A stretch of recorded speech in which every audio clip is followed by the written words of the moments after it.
Hello বন্ধু, চলে এসেছি তোমাদের জন্য get ready with me. First time video করছি এই শাড়ি দিয়ে। এই শাড়িটা আমাকে একজন প্রিয় মানুষ দিয়েছিল, শাড়িটা পরে নিয়েছি আমি। শাড়িটা কেমন তোমরা সবাই অবশ্যই কমেন্টে জানিও। কিন্তু আমি ভালোভাবে মামার্থের রাইস ফেস ওয়াশ দিয়ে মুখটা ক্লিন করে নিয়েছিলাম। প্রাইমার লাগিয়ে নিচ্ছি আমি এখন ভালোভাবে ব্লেন্ড করার পর। এখন আমি লাগাবো বিবি ক্রিম। তো আমি ফাউন্ডেশন ইউজ করি না, কারণ ফাউন্ডেশন শ্যুট করে না, তাই আমি বিবি ক্রিম লাগালাম।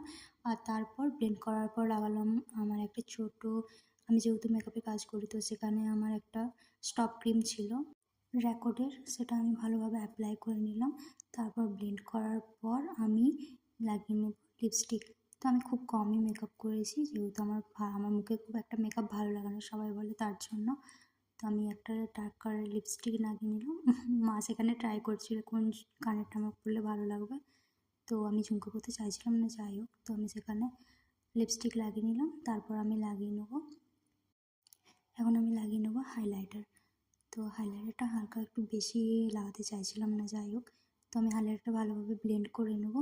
আমার ফোনের লাইটটা দেখতে খুব অসুবিধা হচ্ছিলো, যেহেতু ওখানে লাইটের প্রবলেম ছিল, একটু শর্ট ছিল। তো সেখানে আমি একটা ছোটো আয়না নিয়ে মেকআপটা করে নিচ্ছিলাম। এই মেকআপটা করছিলাম আমি সরস্বতী পুজোর দিন ঘুরতে যাওয়ার জন্য। মাদের সাথে মামা বাড়ি গিয়েছিলাম, তো সেখানে সবাই ঘুরতে যেতে বলছিল, তাই ভাবলাম তোমাদের সাথে একটা ভিডিও শেয়ার করাই যায়। আই মেকআপ করার জন্য আমার বাড়িতে কিছু আনিনি, তার জন্য আমি লিপস্টিক দিয়ে ভাবলাম ট্রাই করে নিই, কমপ্লিট করে নিই। লিপস্টিক দিয়ে করে নিলাম, আর এটা ছিল আমার ফাইনাল লুক। কেমন লাগছে আমাকে অবশ্যই তোমরা কমেন্টে জানিও।